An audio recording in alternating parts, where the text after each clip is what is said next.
first time Elena Vale asked me why I wasn't the bride, I was holding the wedding ring she was supposed to place on another woman's finger. The cathedral had gone silent around us. 200 empty chairs faced an altar buried beneath white roses, every petal positioned according to the 17-page design document I had written for a marriage that should never have reached the rehearsal. Rain struck the stained glass windows hard enough to sound like applause, but Elena didn't look toward the storm. She looked at me. Her black suit fit her like armor. Her dark hair was pinned back with the same ruthless precision she brought into every boardroom. And yet the woman standing before me no longer resembled the cold female CEO, whose name could silence 40 executives with one glance. There was fear in her eyes, real fear. "There's one final problem with this wedding, Maya," she said. My fingers tightened around the velvet ring box. "The bride disappearing is considerably more than a problem. I'm not talking about Audrey." Elena stepped closer, her heels striking the marble between us. "I'm asking why the woman holding my ring isn't the woman I'm marrying." I forgot how to breathe. 84 days earlier, Elena Vale barely knew my name. 84 days earlier, I was standing beneath a collapsing archway at the Harrington Museum, holding 70 pounds of imported orchids above my head, while a bride screamed that her wedding was ruined. Technically, it wasn't my wedding. I had been hired as an assistant to the assistant planner, which meant nobody listened when I warned them that the installation hooks were too weak for the flowers. When the arch began tearing itself out of the ceiling 20 minutes before the ceremony, the senior planner vanished into the bathroom and stopped answering her phone. I stayed. I kicked off my heels, climbed onto the dessert table, cut the damaged support wires, and rebuilt the entire arrangement using curtain cable, 2 lighting stands, and enough floral tape to restrain a criminal. The bride walked down the aisle 7 minutes late. Nobody noticed the repair. Nobody except the tall woman in black standing alone in the final row. She watched me through the entire ceremony without smiling once. At the reception, while I was hiding behind the kitchen doors and eating a broken macaron for dinner, she appeared beside me. "You told them the structure would fail," she said. I nearly inhaled the macaron. Up close, she was even more intimidating. Sharp cheekbones, charcoal eyes, and a stillness that made the noisy kitchen seem suddenly distant. "I'm sorry. At 4:13 this afternoon, you informed the lead planner that the mounting points were carrying twice their safe load. She ignored you." I stared at her. "You heard that? I hear most things people assume I won't." She extended a black business card. Silver letters read Elena Vale, Chief Executive Officer, Vale International. Even I knew that name. Vale International owned hotels, technology firms, and enough commercial property to make half the city technically her tenant. "I need a wedding planner," she said. "Someone who recognizes a disaster before everyone else begins screaming." "Congratulations," I answered automatically. Something unreadable passed through her eyes. "That remains to be seen." She left before I could ask what that meant. The following morning, I received an email offering me more money for 12 weeks of work than my struggling planning company had earned during the previous year. I should have been celebrating. Instead, I spent 20 minutes verifying that the email wasn't an elaborate scam and another 10 staring at the bride's name. Audrey Sinclair, daughter of Cecilia Sinclair, chairwoman of Sinclair Holdings. The engagement had dominated financial news for weeks.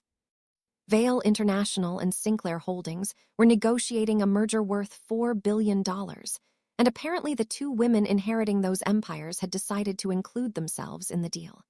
Every article called it the wedding of the decade. Every photograph showed Elena and Audrey standing beside each other like beautifully dressed strangers waiting for separate elevators. My first meeting took place on the 39th floor of Vale Tower. I arrived 15 minutes early with 3 binders, 2 backup tablets, and a list of questions arranged by urgency. Elena was already seated at the head of a glass conference table. "You're early," she said. Being late to discuss a wedding usually becomes a personality trait. One corner of her mouth moved, but the expression disappeared before I could identify it. Audrey arrived 23 minutes late, wearing sunglasses and carrying no documents. She was beautiful in the effortless way of women who had never checked a bank balance before ordering dinner, but she wasn't cruel. She apologized to me, kissed the air beside Elena's cheek, and dropped into the chair opposite her. Elena didn't react to the almost kiss. That was the first warning. The second came when I asked how they had met. Audrey looked at Elena. Elena looked at the contract on the table. Our families have worked together for 18 years, Elena said. That isn't what I asked. It is the relevant answer. Not for a wedding. I opened my notebook. The ceremony should feel like the two of you. To create that, I need to know who the two of you are together. Audrey removed her sunglasses. Her eyes were tired. Efficient, she said. We're extremely efficient together. Elena's jaw tightened. Audrey, what? She'll discover it eventually. Silence spread across the table. I should have changed the subject. A sensible planner would have discussed flowers and allowed billionaires to keep their secrets. Unfortunately, I had built my career by noticing structural weaknesses, and their engagement looked ready to collapse under the weight of a single honest question. Do you love each other? I asked. Elena's gaze cut into me. Audrey gave a small, humorless laugh. You really did hire the dangerous one. Elena closed the contract. Your responsibility is to plan the ceremony, Miss Ellis. Our reasons for having it are not part of your assignment. They become part of my assignment when I'm expected to manufacture emotions you haven't provided. I prepared myself to be fired. Instead, Elena leaned back and studied me with sudden interest. What do you need? Complete authority over the schedule, direct access to both brides, and honest answers about anything that could affect the event. Audrey raised her hand. I already like her. Elena ignored her. And if I refuse? Then hire someone who will tell you the orchids look beautiful while the ceiling falls. For 3 long seconds, nobody moved. Then Elena slid the signed contract across the table. 12 weeks, she said. Do not make me regret this. That should have been the beginning of a straightforward professional relationship. It should have been tastings, fittings, seating charts, and carefully managed arguments over flowers. Instead, Elena began appearing everywhere. She attended meetings most CEOs would have delegated, arriving in dark suits and sitting silently while I presented options. She remembered that I drank oat milk coffee but hated artificial vanilla. She noticed when I skipped lunch and ordered enough food for the entire planning team, so I couldn't refuse without making it obvious. When a florist spoke over me during a venue inspection, Elena waited until he finished and then said, Miss Ellis was still talking. 4 words, quietly spoken. The florist never interrupted me again. I told myself she behaved that way because she valued competence. I told myself the strange warmth in my chest was professional satisfaction. I told myself many things during those 12 weeks, and almost none of them were true. Audrey attended fewer meetings. When she came, her phone was always face down, but it lit up repeatedly with messages from someone saved only as in each time it happened. Her guarded expression softened. Elena always noticed. She never asked. 6 weeks before the wedding, I found Audrey crying inside a fitting room while an $8,000 gown waited outside. I closed the door before the seamstress could see her. If you hate the dress, I can change it. The dress is perfect.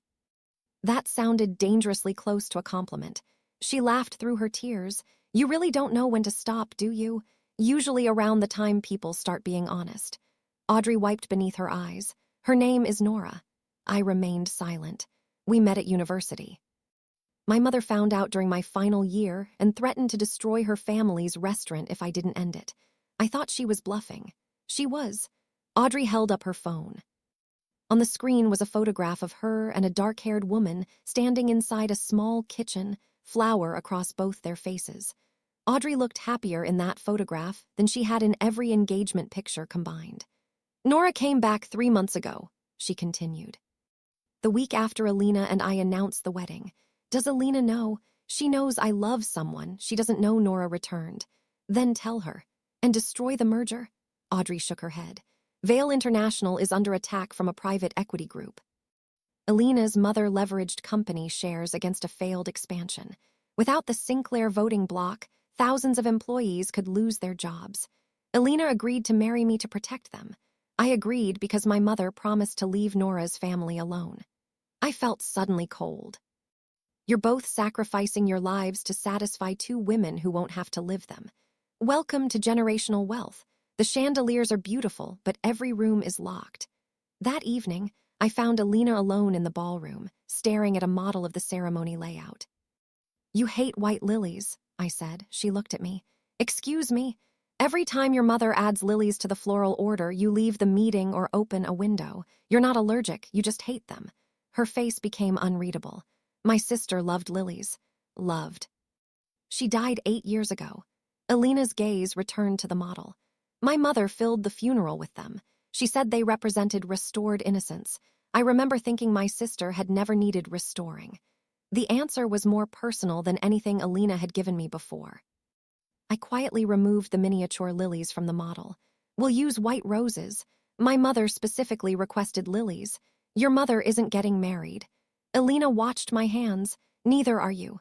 The sentence escaped before I could stop it. Her eyes lifted to mine. That is a bold thing to say to your client.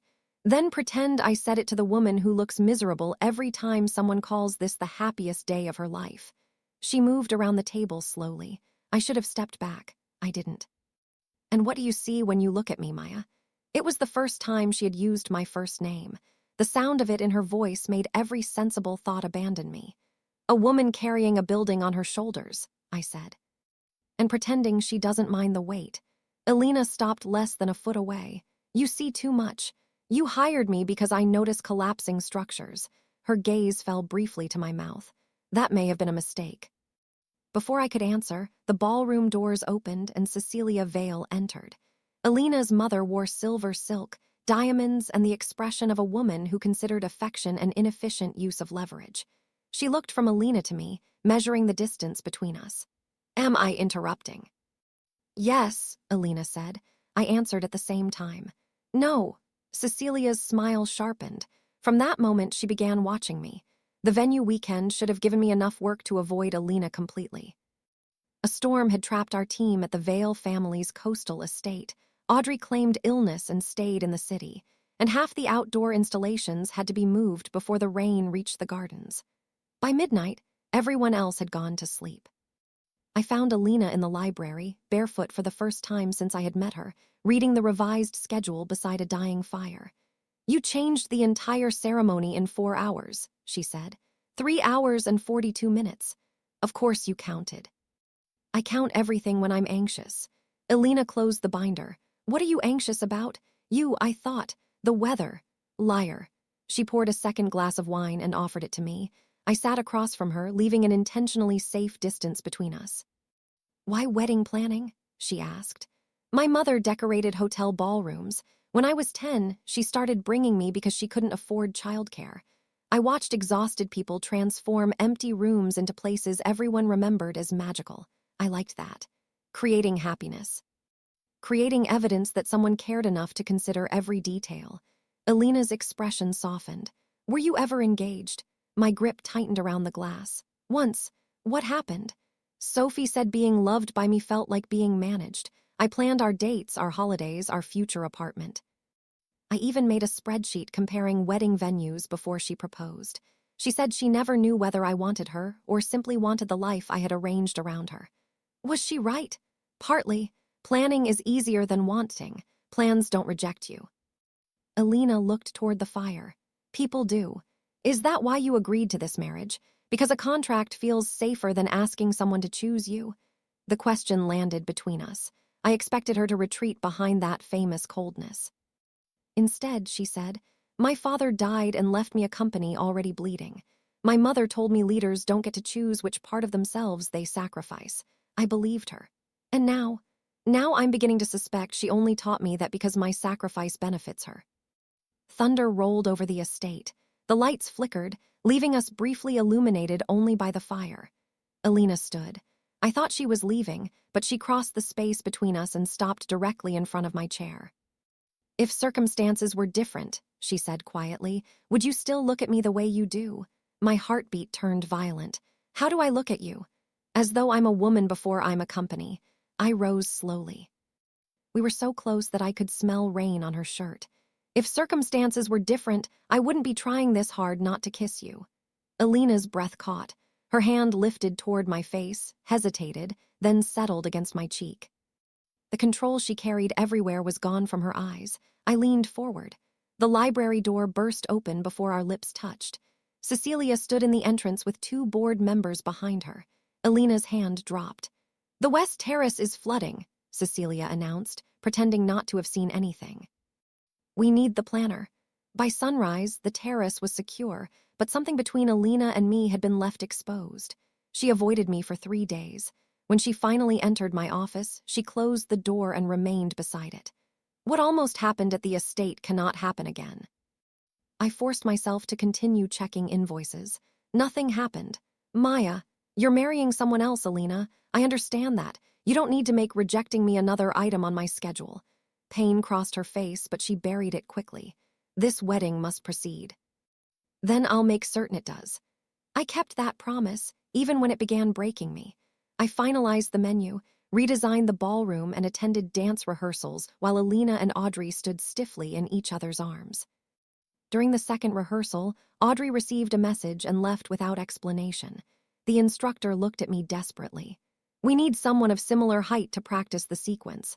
I should have chosen an assistant. Instead, I stepped into Audrey's place. Elena's hand settled against my waist. Mine rested on her shoulder. Music filled the empty ballroom, slow and intimate, and for 3 minutes we moved through the wedding dance meant for her and another woman. Elena's fingers tightened every time I tried to create distance. "You're staring," I whispered. "I'm memorizing." "That sounds dangerous." "It is." At the final turn, she drew me closer than the choreography required. "You fit here," she said. Before I could answer, someone applauded from the doorway. Sophie Grant, my former fiancé, and the photographer Cecilia had just hired to document the wedding, smiled as though the universe had delivered her favorite joke. "Maya Ellis dancing with a bride," she said. "Some habits survive everything." Elena's arm remained around me. "You know each other." "We were engaged," Sophie answered before I could. Elena went completely still.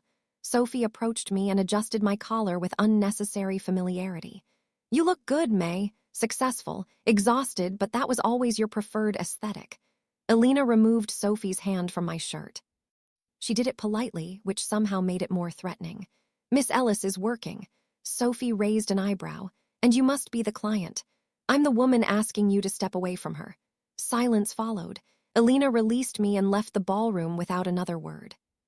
That night, she rejected every photograph Sophie submitted. When I confronted her, she claimed the lighting lacked emotional intelligence.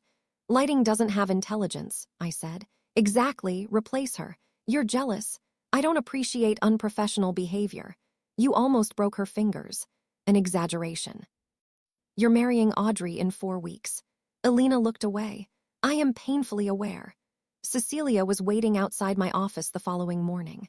She entered without permission and placed a check on my desk. The amount was large enough to erase every debt my company carried. "Consider it a completion bonus," she said. "The wedding isn't complete. Your involvement is." Elena hired me. Elena is temporarily confused about the distinction between attention and affection. Cecilia pushed the check closer. "Women like you are useful because you understand how to create beautiful spaces for other people. Problems begin when you imagine that creating the table gives you the right to sit at it." Anger steadied me. I tore the check in half. "Then you should be worried." "I know exactly where everyone is sitting." Her expression changed. She understood too late that a wedding planner studies relationships as closely as flowers.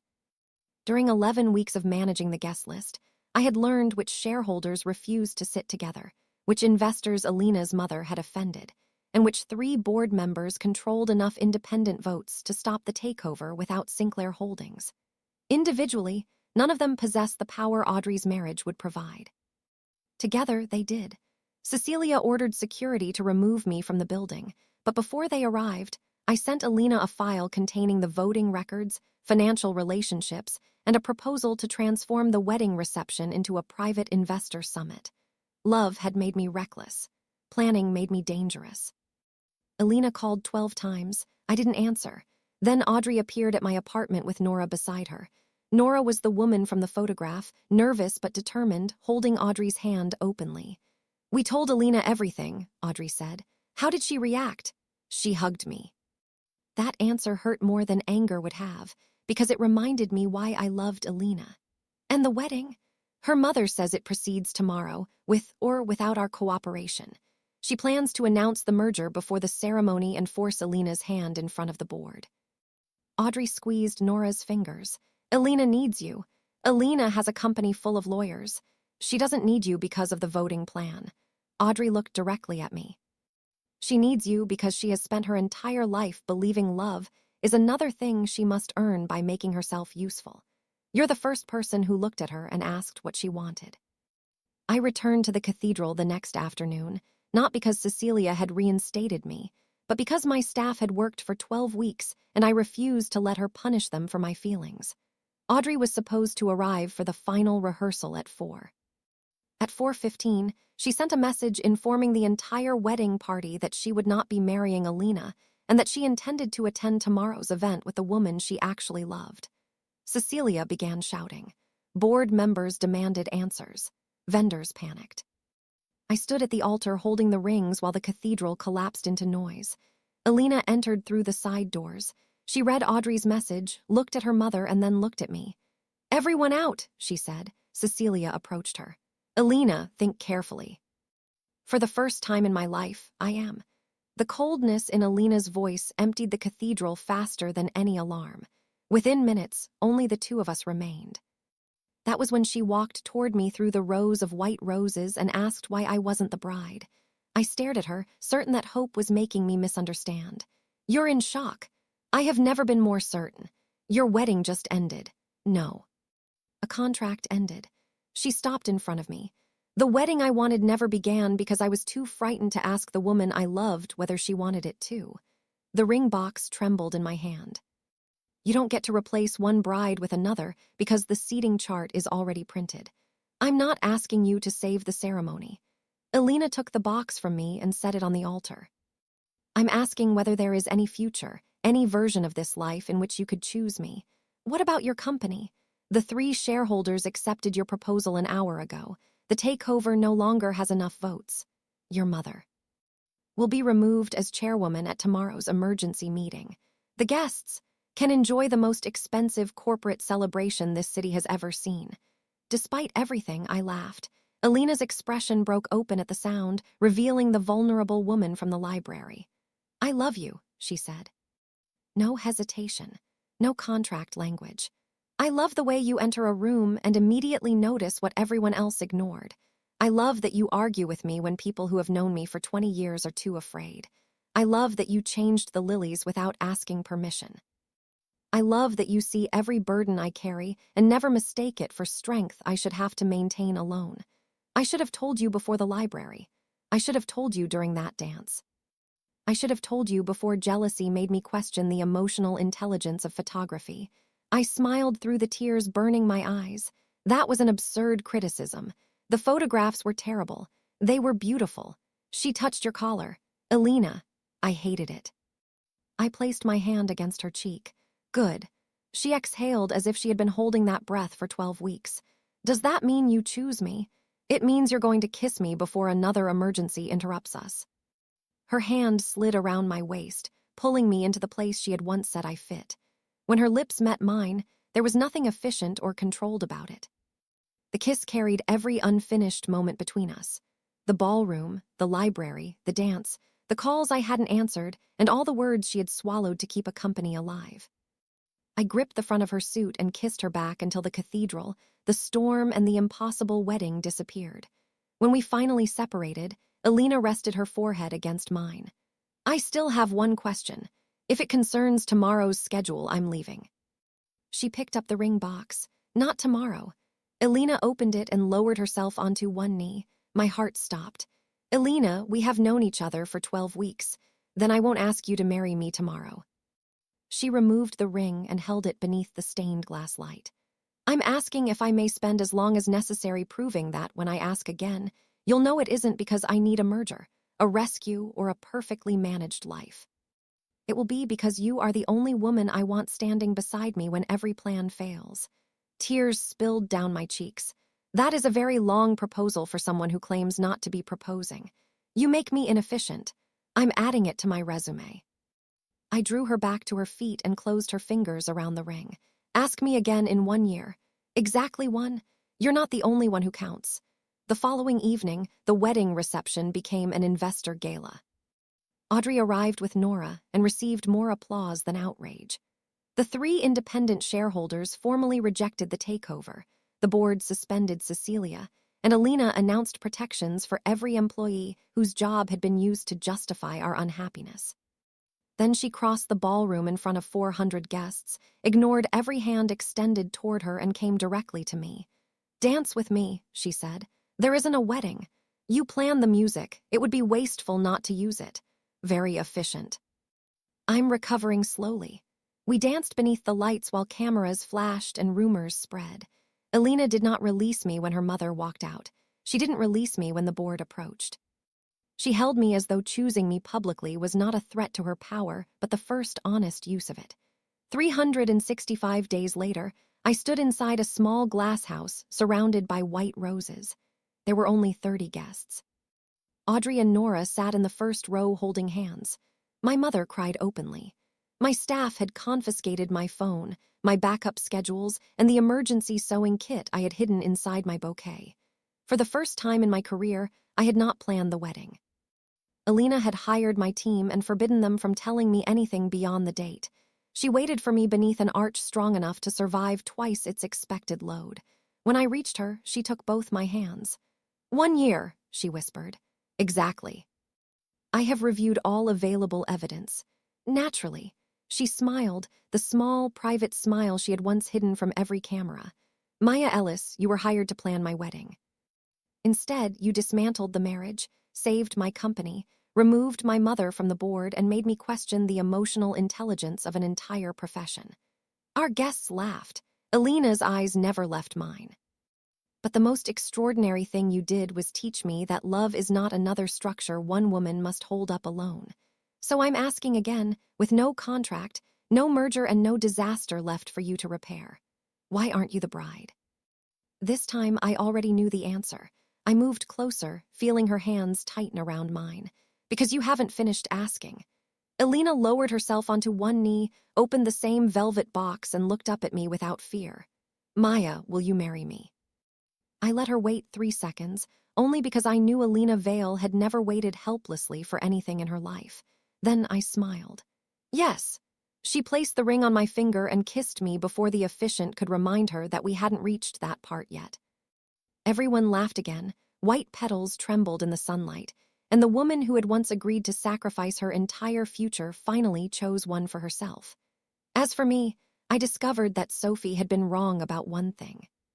Wanting a life with someone and planning for it were not opposites. The difference was whether you built the future around another person or built it together. Elena and I still planned everything. We planned Sunday mornings, impossible vacations, arguments we promised never to carry into separate rooms, and a marriage in which neither of us would have to become useful before she deserved to be loved. But our best moments remained the ones no schedule could predict. Elena dancing with me in the kitchen, calling from the office because she missed my voice, stealing flowers from her own hotel lobby because she knew I'd had a difficult day. I had spent years creating perfect weddings for other women because arranging happiness felt safer than asking for my own. Then a cold female CEO watched me hold up a collapsing arch and decided I was the only woman she trusted with hers. She hired me to plan her wedding. I simply never imagined that, in the end, she had been waiting for me to become the bride.